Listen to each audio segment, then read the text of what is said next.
आप देख रहे हैं एसबीटी न्यूज पर 29 दिसंबर रविवार सुबह 6:15 बजे राजस्थान की बड़ी खबरें। राइजिंग राजस्थान और सरकार की पहली वर्षगांठ के बाद भजनलाल सरकार ने सीएमओ में शनिवार को कैबिनेट और मंत्रिपरिषद की बैठक आयोजित की। इस बैठक में भजनलाल सरकार ने कई बड़े फैसले लिए हैं। कैबिनेट मीटिंग के बाद मंत्री सुमित गोदारा और मंत्री जोगाराम पटेल ने प्रेस कॉन्फ्रेंस कर फैसलों की जानकारी दी। भजनलाल सरकार की कैबिनेट बैठक के कैबिनेट मंत्री जोगाराम पटेल और सुमित गोदारा ने कहा कि बजट घोषणा की क्रियान्विति की है। हमने जन घोषणा पत्र के काम भी 50% से अधिक पूरे किए और राइजिंग राजस्थान कार्यक्रम सफल रहा। बता दें, गहलोत राज में बनाए गए 9 नए जिलों को भजनलाल सरकार ने बड़ा निर्णय लेते हुए रद्द कर दिया। ये नए जिले दुद्दू, केकड़ी, जोधपुर ग्रामीण, शाहपुरा, नीमका थाना, अनूपगढ़, गंगापुर सिटी, जयपुर ग्रामीण और सांचौर हैं। इसके बाद राजस्थान में कुल 41 जिले ही रहेंगे। वहीं कैबिनेट बैठक में सीकर, पाली और बांसवाड़ा संभाग को रद्द करने का भी निर्णय लिया गया। इसके बाद राजस्थान में कुल 7 संभाग ही बचे हैं। समान पात्रता परीक्षा के परिणाम से पहले इस बार खुशखबरी आ गई है। राजस्थान सरकार ने शनिवार को कैबिनेट बैठक में विद्यार्थियों के हित में बड़ा फैसला लेते हुए सीईटी की पात्रता वैधता की अवधि बढ़ाने का निर्णय किया। अब सीईटी की पात्रता की अवधि 1 साल से बढ़कर 3 साल हो गई। शनिवार को मुख्यमंत्री भजनलाल शर्मा की अध्यक्षता में कैबिनेट की बैठक हुई। इस बैठक में कई महत्वपूर्ण फैसले किए गए। इन फैसलों में सीईटी की पात्रता वैधता को बढ़ाने पर मुहर लगी। राजस्थान कर्मचारी चयन बोर्ड की ओर से समान पात्रता परीक्षा, स्नातक स्तर व सीनियर सेकेंडरी स्तर की परीक्षाओं का आयोजन पिछले दिनों ही हुआ है। इन दोनों परीक्षाओं के आंसर की बोर्ड ने जारी कर दी है। अब परीक्षार्थी सीईटी के परीक्षा परिणाम का इंतजार देख रहे हैं। आरपीएससी ने अगले साल 2025 में होने वाली भर्ती परीक्षाओं के लिए कैलेंडर जारी किया है। इस कैलेंडर के मुताबिक साल 2025 में जनवरी से लेकर दिसंबर महीने तक कुल 31 भर्तियां निकाली जाएंगी। इन 31 भर्तियों के लिए कुल 162 परीक्षाओं का आयोजन किया जाएगा। इन परीक्षाओं का आयोजन 80 दिनों में किया जाएगा। छात्र और परीक्षार्थी कई दिनों से इस बात की अपेक्षा कर रहे थे कि परीक्षाओं के लिए आयोग एक कैलेंडर जारी करे ताकि परीक्षाओं के लिए समुचित तैयारी की जा सके। राजस्थान में गिव अप अभियान शुरू हो गया है। खाद्य रसद विभाग ने चेताया कि अगर अपात्र पकड़े गए तो वसूली होगी। बांसवाड़ा में एक माह में 171 परिवारों के 688 सदस्यों ने योजना से अपना नाम हटा लिया है। सरकार चाहती है कि खाद्यान्न सुरक्षा का लाभ पात्र लोगों को ही मिले, जबकि हजारों लाखों परिवार इस योजना का गलत लाभ ले रहे हैं। इनके खिलाफ कार्यवाही से पहले सरकार अवसर देते हुए रसद विभाग के मुख्यालय से गिव अप अभियान शुरू किया है। इसके तहत स्वेच्छा से खाद्य सुरक्षा का लाभ छोड़ा जा सकता है। जयपुर में मेथनॉल से भरा टैंकर पलट गया। घटना जयपुर दिल्ली हाईवे पे चंदबाजी इलाके की है। जानकारी के मुताबिक टैंकर मेथनॉल केमिकल से भरा था।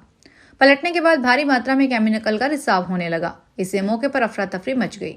घटना की सूचना के बाद जयपुर और जयपुर ग्रामीण से दमकल की गाड़ियां मौके पर पहुंची। सिविल डिफेंस और एसडीआरएफ की टीम ने मौके पर मौजूद थी। टैंकर जयपुर से दिल्ली की ओर जा रहा था। पुलिस ने यातायात को सुंदरपुर पुलिया से डायवर्ट कर नीचे सर्विस रोड से चालू करवाया। मौके पर चंदबाजी थाना पुलिस, सिविल डिफेंस की टीमें मौजूद रहे। विशेषज्ञों की माने तो मेथनॉल एक जहरीला केमिकल है। अजमेर में हजरत ख्वाजा मोइनुद्दीन हसन चिश्ती के 813वें उर्स का झंडा शनिवार शाम को दरगाह के बुलंद दरवाजे पर चढ़ाया गया। तोप के 25 गोले की सलामी दी गई।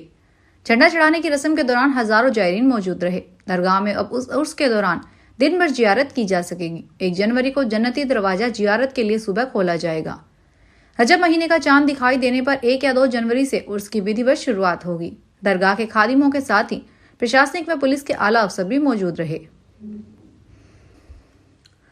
मनमोहन सिंह के स्मारक के लिए जमीन अब तक नहीं देने पर विवाद बढ़ता जा रहा है। राहुल गांधी ने शनिवार को कहा कि सिख समुदाय के पहले प्रधानमंत्री डॉक्टर मनमोहन सिंह का अंतिम संस्कार निगम बोध घाट पर करवाकर केंद्र सरकार ने उनका सरासर अपमान किया है। उधर केजरीवाल ने कहा, ये खबर सुनकर मैं स्तब्ध हूं। मनमोहन के अंतिम संस्कार और स्मारक के लिए बीजेपी सरकार 1000 गज जमीन भी न दे सकी। अब तक के लिए सभी प्रधानमंत्रियों का अंतिम संस्कार राजघाट पर किया जाता था। जयपुर के ग्रेटर निगम में जनता के काम नहीं हो रहे हैं, न पट्टे दिए जा रहे हैं और न ही शिकायतों की सुनवाई हो रही है। यही वजह है कि 12,000 से अधिक शिकायतें लंबित है। करीब 3,000 पट्टे मुख्यालय से लेकर जोन कार्यालयों में लंबित हैं।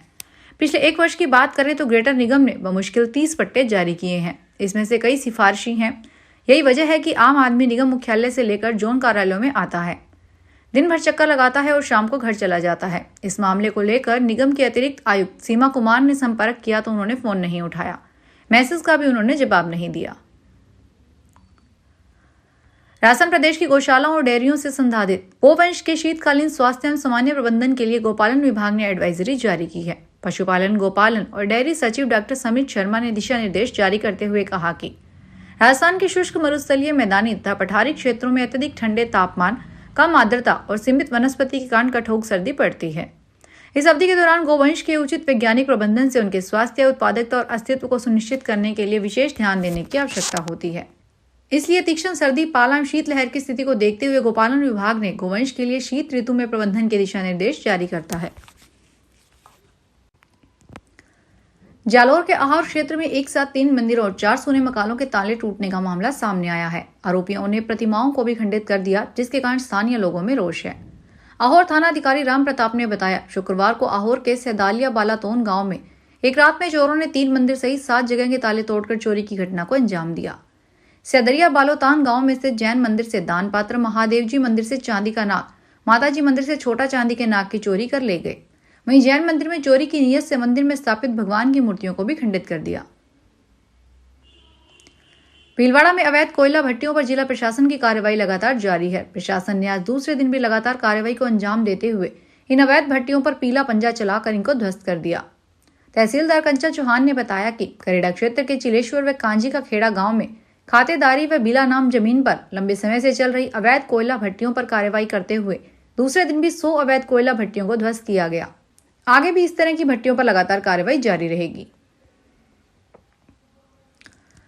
महाकुंभ मेला क्षेत्र में अब साधु संतों का आगमन शुरू होने लगा है। नगर प्रवेश, छावनी प्रवेश के साथ ही अखाड़ों में अब धर्म ध्वजा स्थापित करने की भी प्रक्रिया शुरू हो गई है। इसी क्रम में शनिवार को तीनों अनी अखाड़ों निर्वाणी अनी, निर्मोही अनी व दिगंबर अनी का धर्म ध्वजा स्थापित हुआ। सेक्टर 20 में बने इन अखाड़ों के शिविर में विधि विधान से धर्म ध्वजा फहराया गया। दरअसल धर्म ध्वजा में शामिल होने के लिए सूबे के मुख्यमंत्री योगी आदित्यनाथ को भी आज यहां आना था, लेकिन देश के पूर्व प्रधानमंत्री डॉक्टर मनमोहन सिंह के निधन के बाद राष्ट्रीय शोक घोषित हो गया और ऐसे में मुख्यमंत्री के यहां आने का कार्यक्रम भी एक दिन पहले निरस्त हो गया। दौसा के जल संसाधन विभाग के कार्यालय में शनिवार को राजस्थान राज्य मंत्रालय कर्मचारी महासंघ जिला शिक्षा की बैठक नव निर्वाचित जिला अध्यक्ष श्याम सुंदर गुर्जर की अध्यक्षता में आयोजित हुई, जिसमें जिले के रिक्त ब्लॉक अध्यक्ष व महामंत्री पद के लिए चुनाव करवाने का निर्णय लेकर चुनाव कार्यक्रम जारी किया गया। महामंत्री दयाशंकर महावर व कोषाध्यक्ष रत्नेश शर्मा ने बताया कि 4 जनवरी को ब्लॉक महवा, रामगढ़ पचवारा, नांगल राजावतान, सिकंदरा में पर्यवेक्षक द्वारिका प्रसाद अवस्थी, दयाशंकर महावर, शिव कुमार बटवाड़ा, राम बाबू सैनी, पूर्णमल मीना, मुकेश शर्मा, पृथ्वी सिंह गुर्जर, 5 जनवरी को सिकराय में पर्यवेक्षक राम सिंह मीना, कृष्ण मुरारी गुर्जर को लगाया गया है। धौलपुर में सर्दी को देखते हुए धौलपुर जिला कलेक्टर श्रीनिधि बीटी ने नई पहल शुरू की है। जिला कलेक्टर के साथ NHAI और नगर परिषद की टीमों ने सड़कों पर आवारा पशुओं को गौशाला पहुंचाने की मुहिम शुरू की है। जिला कलेक्टर श्रीनिधि बीटी ने बताया कि सर्दी को देखते हुए आवारा पशुओं को बचाने के लिए मुहिम शुरू की गई है। उन्होंने बताया कि नगर परिषद और NHAI को सड़क पर आवारा घूम रहे गोवंश को गौशाला में पहुंचाने के निर्देश दिए हैं। जिस कड़ी में शनिवार को अभियान की शुरुआत करते हुए कलेक्टर के साथ नगर परिषद में हाईवे पर आवारा घूम रही गायों को गौशाला पहुंचाया। राजस्थान सरकार के शिक्षा विभाग ने 95 जिला शिक्षा अधिकारी व समकक्ष पद पर पदोन्नत अधिकारियों की लिस्ट जारी की है, जिसमें लंबे समय से रिक्त चल रहे DEO प्रारंभिक समेत कई ब्लॉक में CBO लगाए गए हैं। लिस्ट में सीताराम शर्मा को दौसा जिला शिक्षा अधिकारी प्रारंभिक मुख्यालय और अंजना त्यागी को NDPC दौरा लगाया गया है। अंजना त्यागी पूर्व में बांदी कोई CBO में लगी हुई थी। वहीं आशा गुप्ता को CBO दौसा, संपत राम मीना को CBO मुंडावर अलवर से बांदी कोई, शीला मीना को CBO लालसोट, ओम प्रकाश महावर को CBO सिकराय व मधु कलानी को CBO सिकंदरा लगाया गया है। जबकि दौसा के लवान ब्लॉक में CBO लगे नरसों मीना को DEO मुख्यालय प्रारंभिक झालावाड़ लगाया गया है। फिलहाल बड़ी खबरों में इतना ही। ताजा खबरों को देखने के लिए चैनल को सब्सक्राइब करें। देखते रहिए SPT न्यूज। धन्यवाद।